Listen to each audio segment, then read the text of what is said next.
From the studios of Farm Journal Broadcast, this is U.S. Farm Report. Welcome to U.S. Farm Report this weekend. I'm Tyne Morgan, and here's what's in store over the next 60 minutes.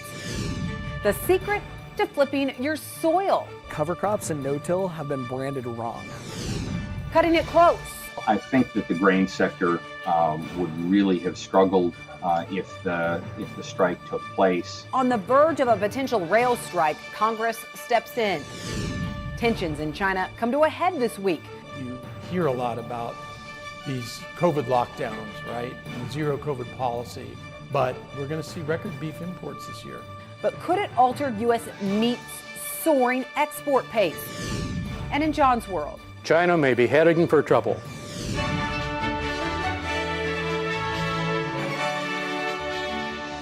Well, now for the news happening right now. The countdown is on for Congress, which is facing two big deadlines. The first to prevent a nationwide rail strike and also avoid a government shutdown.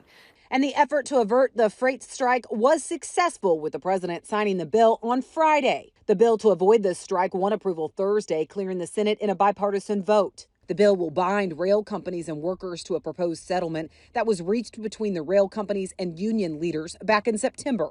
That settlement was rejected by 4 of the 12 unions involved, creating the possibility of a strike. The Senate came one day after the House voting to impose the agreement. Ex-Secretary Tom Vilsack thanking Congress for taking action, saying a rail shutdown would have significant and long-lasting effects on American food and agriculture and would have been devastating to the economy. I think that the grain sector would really have struggled if the strike took place. Obviously, that would have impacted basis levels here in the country as grain would back up in the system. Probably had the potential to shift some export sales to other places in the world. It's estimated a strike would cost the U.S. economy $2 billion a day in lost gross domestic product. Lawmakers also under pressure to reach a budget deal by Friday, December 16th. If no agreement is reached by then, another stopgap spending measure will be needed.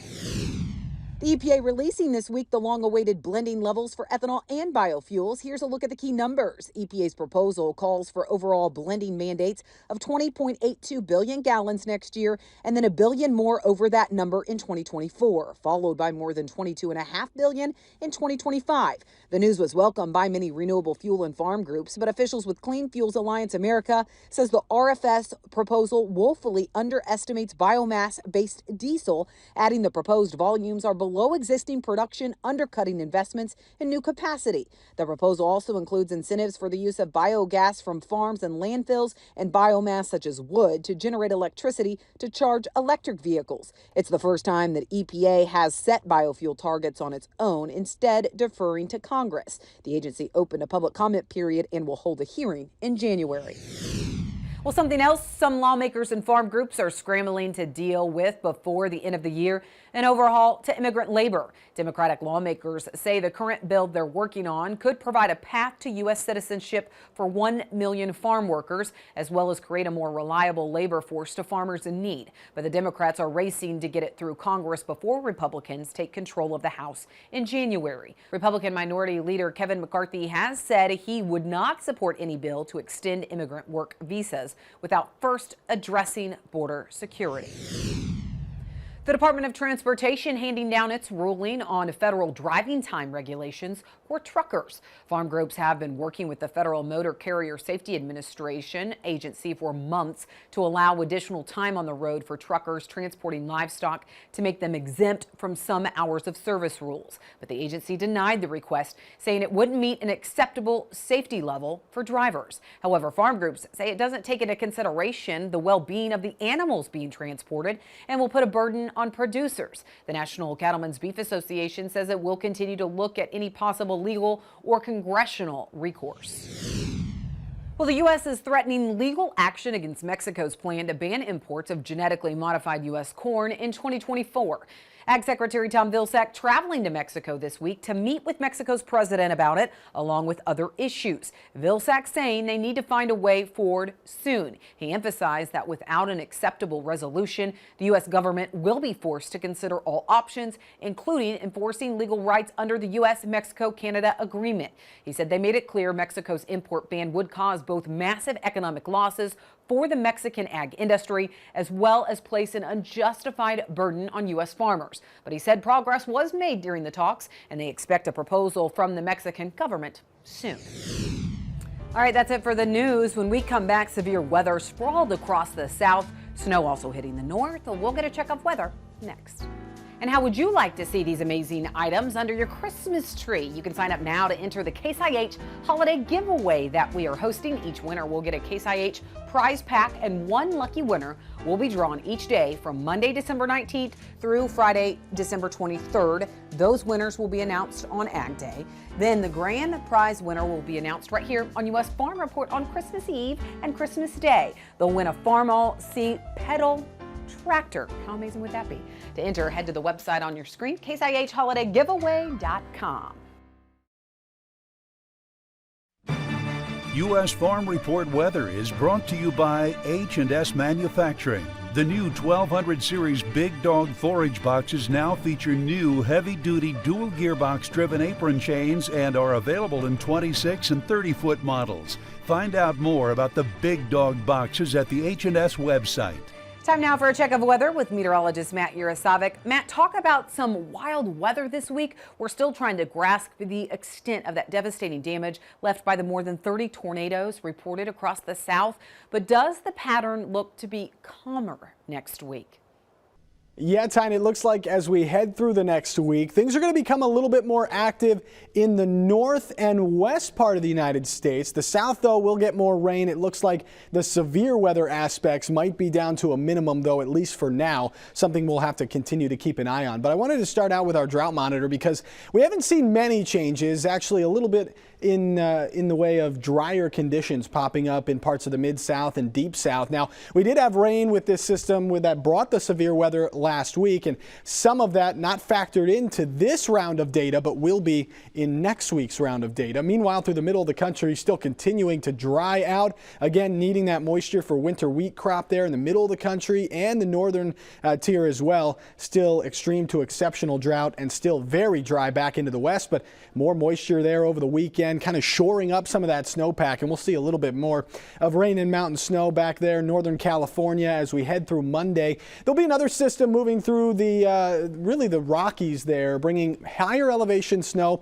and some rainfall as well, and then another warm front starting to break some showers out along really the mid-south and heading towards the Gulf Coast as well. Staying chilly, though, up towards the north as we head towards Wednesday. That first system starts to move its way on through. Cooler air filters into the middle of the country, and then another cold front will bring in some colder air from the north. It starts to dry out in the west, but we keep those showers possible across the center part of the country and into the mid-south. Then as we head towards Friday, something we got to keep an eye on here towards the end of the week, depending on the track and high pressure, how strong that is to the north, we got to keep an eye on this storm because the cold air will be there and there'll be some moisture coming in from the south. All depends on who sees what, rain, snow, maybe even a little bit of mixed precipitation, something we'll have to keep an eye on as we head towards Thursday and Friday.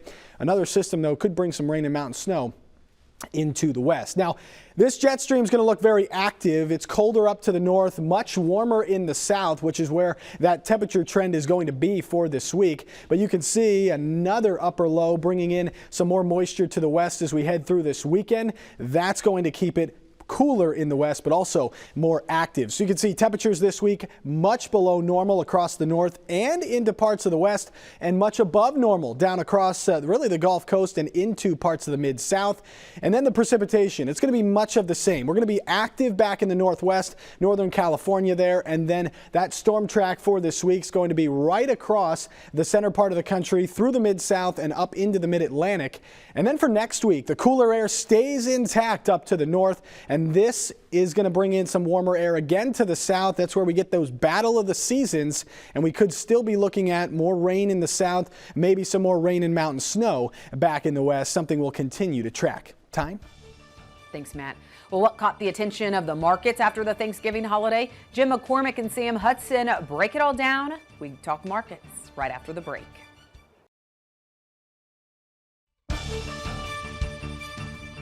Welcome back to U.S. Farm Report this weekend. Sam Hudson and Jim McCormick joining us. All right, a lot of news in the markets this week, whether it be the rail situation or China or also exports overall. But Sam, what was the markets focused on? What caught the attention of traders this week?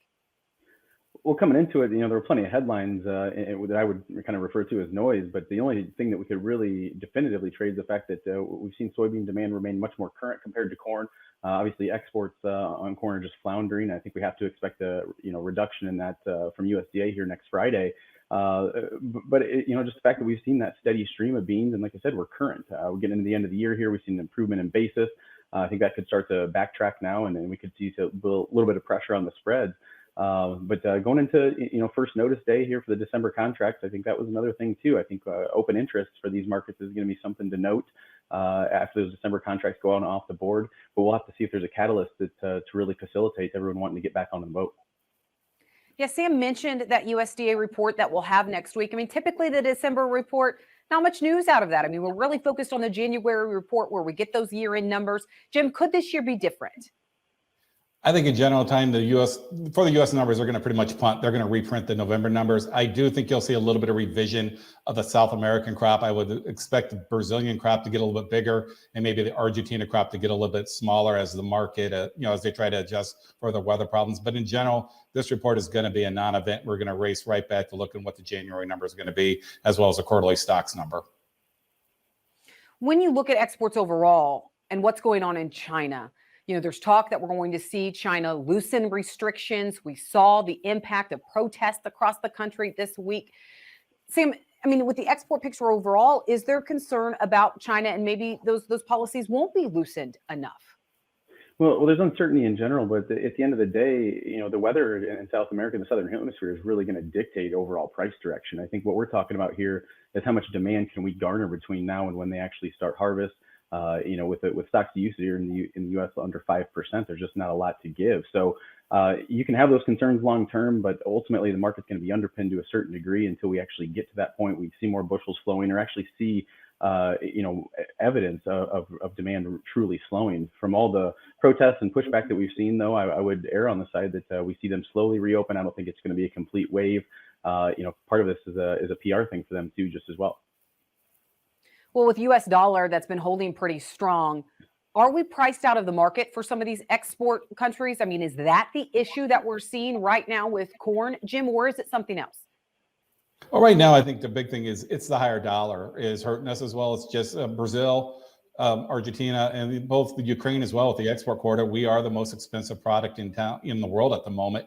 The weaker dollar, as it's making new lows this past week, should help bring on a little bit of demand. But that is our biggest problem, is a higher currency level and just cheaper, products. But we do believe we'll get a little bit more competitive on the U.S. corn market, specifically export-wise, as we move into 2023. That traditionally is when we do market more corn. I will want to make one note, Tyne. I am a little bit leery about the Chinese. They've bought a lot of beans from us. But remember, we have this trade war going on. The Biden administration has ramped up that trade war by blocking the technology sale of chips and that technology to the Chinese. They really haven't been happy about it. They haven't pushed back by it. I am a little bit leery that we will walk in one day and we'll find out the Chinese have canceled bean purchases and moved those demand down to South America as a way to retaliate for those, ratcheting up of the trade tension. So it's something I think you need to keep an eye on. Sam, if that would happen, are we in a different situation than we did see that trade war a few years ago? Or do you think we would just see soybean prices slide immediately? Well, the weather has to be the scapegoat, right? They're not going to really pull that card. And as Jim mentioned, I would fully agree with him in terms of the risk long term. But they can't pull that card unless they know they have it. We're all expecting this big, 4 to 6 million acre increase in South America. Everyone's expecting that already. It's already kind of written down, but now they have to prove that. If they start to do that, then I think you could see some sparring, some jabbing as you get into the second quarter of next year. But between now and then, we're still going to have to serve the market, and we've continued to see soybean movement prioritized to that of corn because of barge freight and several other factors. As we get into spring, as Jim mentioned, I think that could help corn a little bit. If we can get some rains in these rivers March, April again, we could get some of our exports back between now and then, it looks like it's going to be a tough road. Well, speaking of freight, there were some questions about transportation, especially with the rail situation. So we'll get into that, as well as interest rates, what the Fed said this week and how that could impact the markets overall. We'll talk about that later on U.S. Farm Report this weekend. Farmer to Farmer, the Conservation at Work video series features real stories, real successes, real quick. See what's possible at farmers.gov/conservation.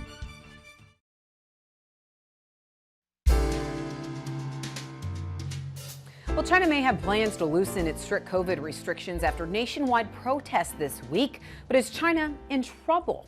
Here's John Phipps. It's hard to ignore news coverage of China. I try not to talk too much about events there, but America's continuing unfamiliarity with China's culture, history, and economy make it hard to avoid.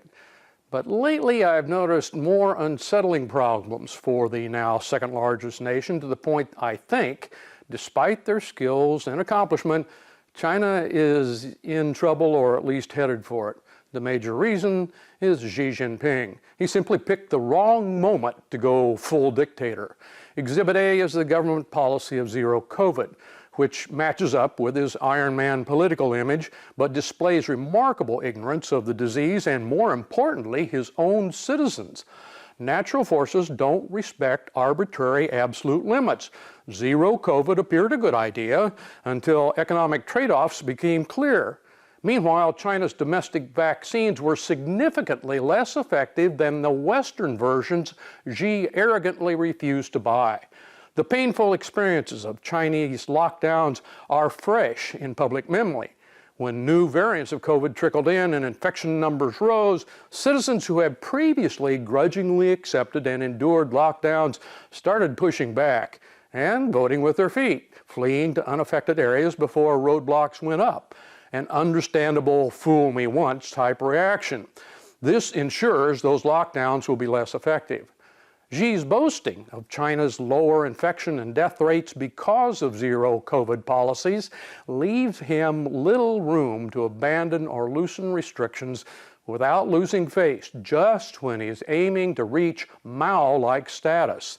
The Chinese economy was already struggling to grow, manage enormous debts, revive a morbid real estate sector, and cope with intensified trade friction around the globe. Now it will be lucky to muddle along with very modest improvement, let alone dodge a recession. The persistence of COVID there will affect the entire world to some degree. For instance, U.S. farmers have come to realize China isn't just a grain buyer, but a machinery parts supplier. Unlike China, however, other countries have considerable flexibility and cooperative partners and can modify public policy to balance economic and public health threats. Few global leaders are as insulated from their citizens as China. Xi not only narrowed his choices for political reasons at the wrong time, he didn't read the room.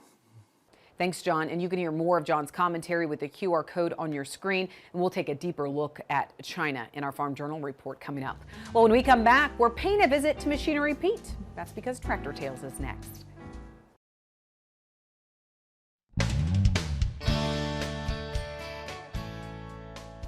Welcome back to Tractor Tales, folks. This week we're off to Kansas again to check out an Alice Chalmers 200.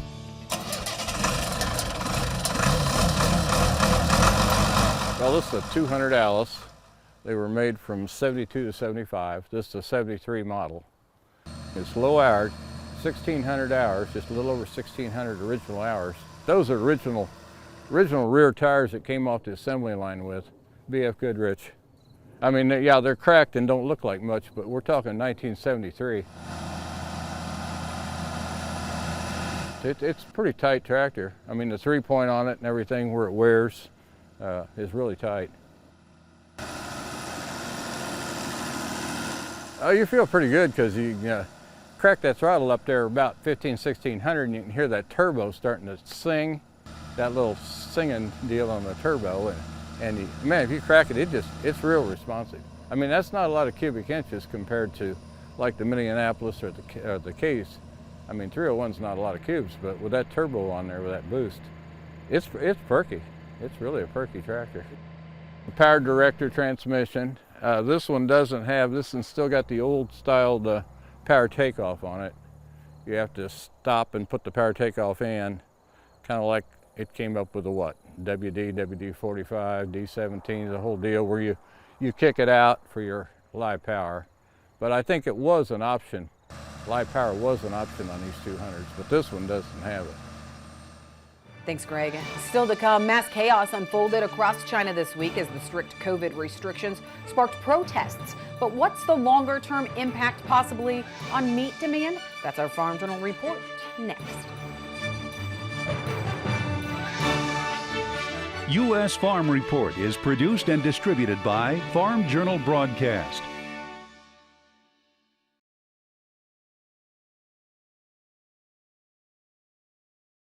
Welcome back to U.S. Farm Report. Trusted, timely, tradition. Well, the images and video from protests in China this week made their way around the world. John Phipps looked at what he called China's unsettling problems in John's World earlier in the show. But as protests did break out, it also brought into question if the outcome could alter China's policies longer term. So could it also alter the outlook for protein demand? That's this week's Farm Journal report. Tensions over China's zero COVID policy seemed to come to a head this week as protests spread throughout China. It was the largest show of public defiance against the Communist Party in more than 30 years. But by midweek, the countrywide concerns seemed to spark change as two giant cities were among the 24 high-risk areas that would see those COVID policies finally lift. And that was also good news for U.S. meat exports.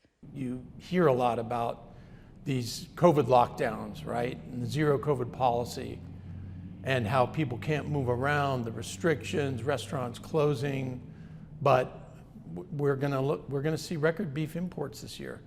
Joel Haggard is the vice president for Asia Pacific with the U.S. Meat Export Federation. He says China continues to show a hunger for U.S. grass-fed beef. They have this program or this idea, this philosophy of, becoming more self-sufficient. But the numbers are really showing the opposite. Haggard says the numbers show in 2021, China had record grain, meat, and poultry imports. This year will be slightly down from last year's crazy numbers, but still very high. And the trend is for more food imports. And that's why he sees continued growth for U.S. meat exports for now. Do they want to reduce their dependence on food imports? Yes. But I think they'll take a pragmatic approach. And then you have this consumer base that's getting used to having access to imported foodstuffs. So it's going to be challenging. But I think in the short run, it still looks positive for meat imports and especially for U.S. products. Randy Block of Cattle Facts is watching the robust hunger for U.S. meat unfold globally. If you look at demand curves in here, global beef demand is at the highest level on record here in 2022. He says that's happening despite beef demand in the U.S. tapering off a bit compared to the historic demand the past 2 years. And a key piece of 2022's success is the exports. In fact, we've gone through and calculated what the value proposition would be, and for every pound of beef that we export, we generate about 60 cents a pound more on what we export versus what we import. You bring that all back to a value proposition to the U.S. industry, and the export value's nearly $500 a head this last year here in 2022. Well, a shrinking cattle herd in the U.S. could curb the volume of exports over the next few years. Block thinks meat exports will moderate, but not see a sharp drop in 2022. Our guess is we'll see a 2-3% decline in export activity in 2023 and probably a moderation yet in 2024. And one area where the U.S. still has the upper hand is in high-quality beef. The U.S. produces 70 to 75% of all of that high-quality protein or beef in the global marketplace. Block thinks competition could grow from countries like Australia, which is rebuilding its herd after being hammered by drought. But one area that the U.S. could help serve up new demand is in e-commerce, especially in the Asia area. I mean, COVID, the pandemic really supercharged that. But, 5 years ago, a family may have just tried to order some beef online, just more as a novelty, but now it's almost like an everyday item. As the popularity of e-commerce for food shopping explodes in the Asia-Pacific region, USMEF's Ji-hai Yan says the country that's the most advanced in e-commerce right now is Korea. They actually can buy anything, even if the fresh steak or ice cream or fresh vegetable through e-commerce, that will be delivered early in the morning on the next day, and even at the cheaper price. In the past 20 years, per capita meat consumption in Korea alone has grown 60%, and that's largely due to eating more beef and chicken. And with a strong U.S. dollar today, she says Korean shoppers are still wanting to buy that U.S. meat. Considering the low self-sufficiency rate for overall food items in Korea, everything is expensive. So if they are pinched with the tight budget, they cut down the fruit first, and then vegetable, seafood, and the meat is the last one they cut down the spending. Now, we will get an updated look at meat exports next week, but the latest data from USMEF showed pork exports continue to post progress around the globe, while beef exports did cool a bit in the latest report. All right, when we come back, our marketing roundtables dig back into interest rate hikes and what that could mean on all commodities. We'll take a look at that when we come back.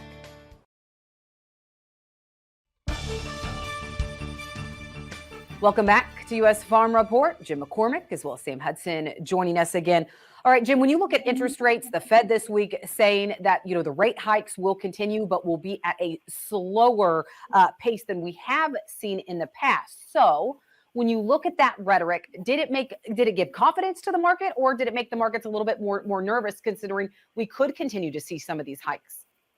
All right, now, if you look how the equity market reacted to it, I think overall you could argue it definitely gave the equity market some confidence.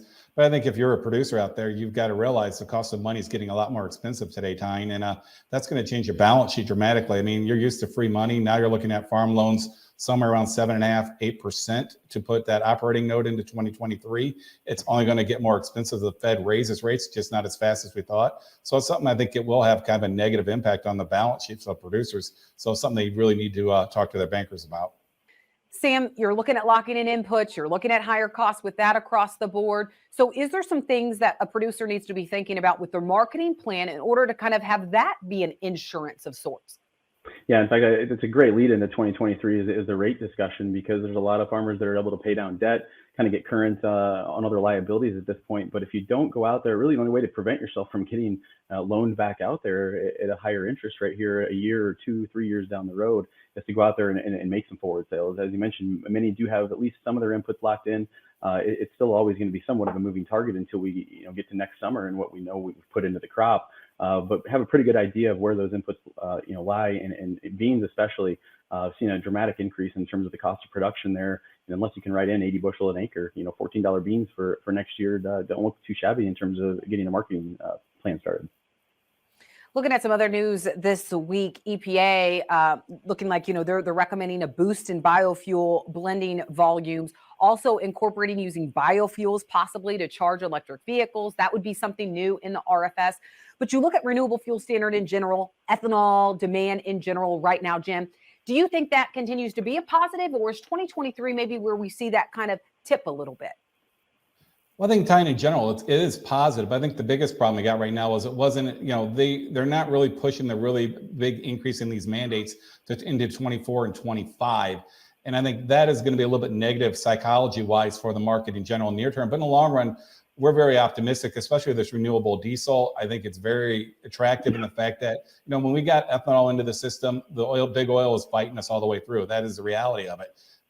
They're all in on this renewable diesel. It's a drop in oil or, in energy component for the energy system. And I think in general, you got to be very optimistic of it. And I think that's a good sign, because in the long run, I think we are going to lose some of our export demand to the Brazilians. And I think this renewable diesel, the crush capacity increasing like we're projected over the next couple of years, will help offset that. Sam, do you think that could alter anything when you look at some of the outlooks that USDA will put out in upcoming reports when it comes to feed and residual use? It's possible. I don't think we're going to see any major, tuning there just yet. I think this is kind of a outlay of what we're, typical and used to seeing from EPA, and that is that they bumped some of these projections, which was well expected. But as you mentioned, they come right in the side door with some of these EV credits and just robbing Peter to pay Paul. And unfortunately, the ethanol is the Peter of the energy sector, I think. And so what that looks like long term, short term, I think we got a good profitable market here on the spot market because of what fuels have done. Question is what is the longevity of that as we get into the back end of next year? If we have a good crop in the U.S., I think you're going to look at some more challenges for ethanol, again, just from the profitability standpoint. But I agree 100%, on the biodiesel side of things. I think there's plenty of room to grow there and probably more growth potential on that side as a percentage than even on ethanol. All right, Jim, it looks like crisis averted late in the week. It looks like Congress will step in with this rail strike. Bottom line, though, it's had a lot of people on edge. So are our transportation issues that we've been talking about, are we in the clear? Or do you think there are still some caution signs when it comes to this impressive basis that we've had in spite of it all? The basis, it's going to be really interesting. I think the biggest problem we're going to see right now, Tyne, is we got to get some moisture in the upper Midwest where we can get these rivers flowing. The barges just aren't able to move at full capacity, and that is, driving up the cost of shipping, and that's going to help keep us a little bit uncompetitive on the international market. So we're going to see some, interesting moves in the basis here and there as the market tries to bid for grain or try to drop when they really don't need the grain due to a lack of competitive bids. All right, Sam and Jim, thank you so much for joining us this weekend. We need to take a quick break, and then we'll be back with much more U.S. Farm Report this weekend. U.S. Farm Report is brought to you by Pioneer. Looking for the next big yield breakthrough? Then look to Pioneer. By combining industry-leading R&D with rigorous local testing, what's next happens here at Pioneer. Sustainability, climate-smart agriculture, carbon sequestration, those are all buzzwords in agriculture right now, but they all start with soil health. Michelle Rook looks at how farmers can get started. Mother Nature always wins, and farmer and agronomist Mitch Hoare is helping other farmers find success by taking her cues when it comes to applying the principles of soil health on their land. Just keep that in mind, that we're trying to get the outcome of healthier soil, more resilient soil, and we got to do that by minimizing disturbance, chemical and physical, keep armor on the soil, keep a living root as much as we can, get as much diversity into the system as possible, maybe integrate livestock back out onto the land, and most importantly, do this all in the context of your farm. To flip your farm's soil, Hoare recommends approaching soil health offensively. Cover crops and no-till have been branded wrong.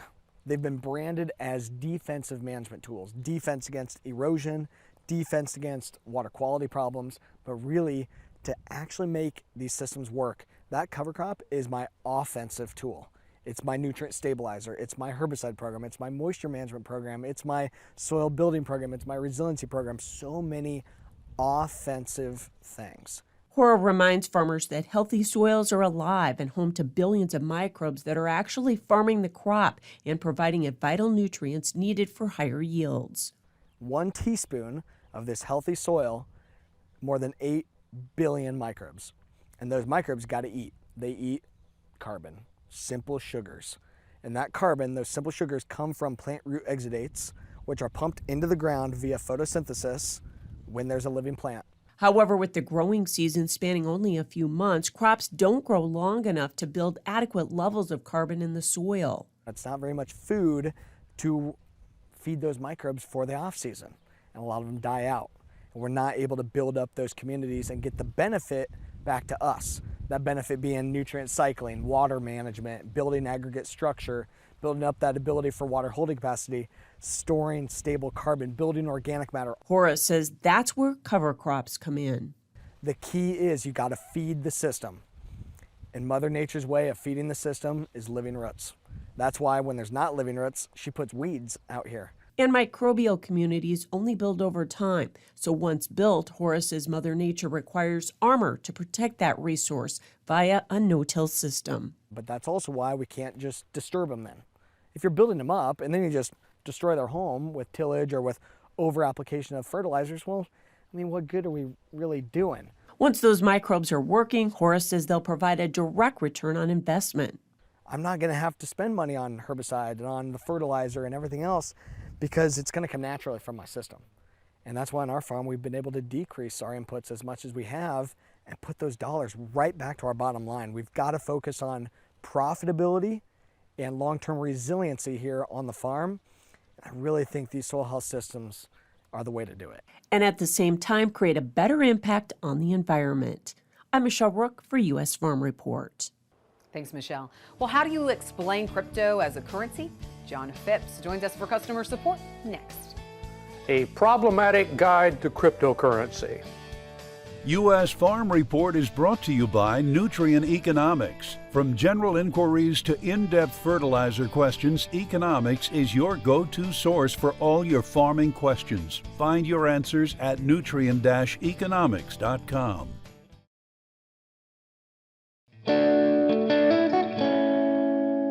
Well, cryptos have seen a bit of a collapse lately. It's a complex currency and one John tries to explain in customer support this week. From regular correspondent Brad Johnson in North Dakota.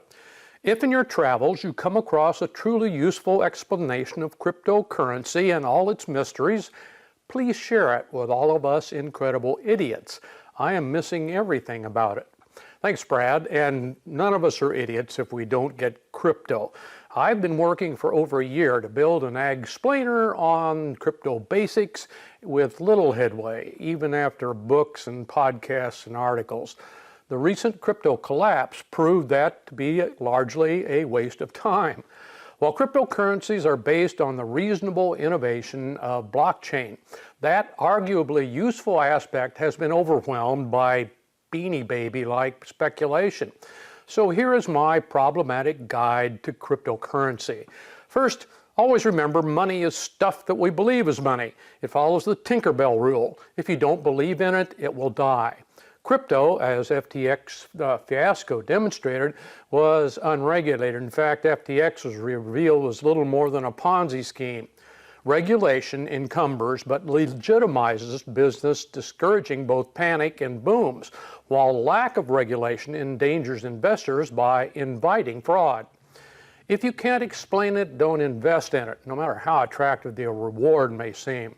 This chart might be helpful for perspective. If you'd invested the same amount in Bitcoin or an S&P index fund in 2017, the result to date would be about the same. Looking at the difference in volatility, however, suggests crypto is more attractive for gamblers than investors, although that can be a murky distinction. That said, the chance of the entire stock market going to zero is significantly less than Bitcoin doing the same. Crypto has probably affected the farmland boom, not among non-farm investors who've never driven that market, but among farmers, as it reinforced for us the unparalleled safety of land as a form of wealth. Crypto solved a non-existent problem and created a real one. Our traditional finance system works okay. You can tell by how little we worry about the safety or liquidity of our money. Crypto also has a dirty little secret. It uses the same amount of electricity to create or mine bitcoins as the entire nation of Argentina uses. People should be free to invest in crypto, but non-investors should be held harmless from that activity. Finally, I believe the crypto sector is best characterized by the noted moral philosopher W.C. Fields. It is morally wrong to allow a sucker to keep his money. All right, when we come back, it's a holiday giveaway. We have all the festive details next.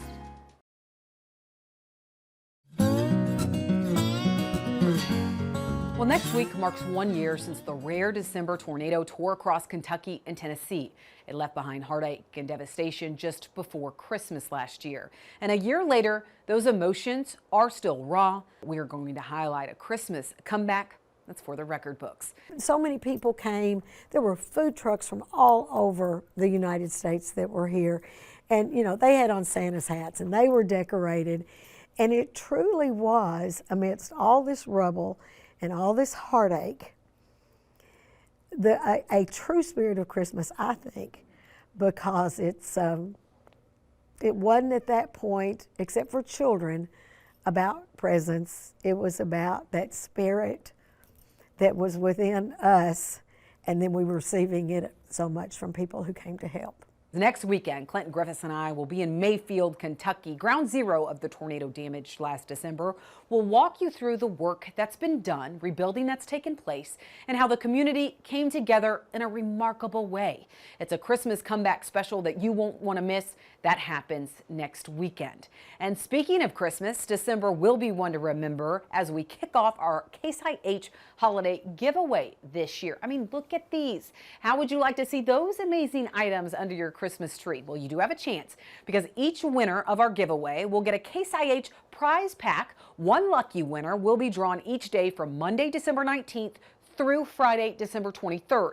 Those winners will be announced on Ag Day. Then the grand prize winner will be announced right here on U.S. Farm Report for a Christmas special on Christmas Eve and Christmas Day. And do you know what you will win? That grand prize winner will win a Farmall C pedal tractor.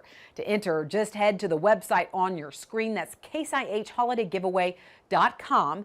It's a December to remember and one you'll want to be part of, so make sure to enter for that giveaway. Well, that does it for U.S. Farm Report this weekend. Thank you for watching. Be sure to join us next weekend for that special edition Christmas comeback as we work to build on our tradition. Have a great weekend, everyone. U.S. Farm Report is produced and distributed by Farm Journal Broadcast.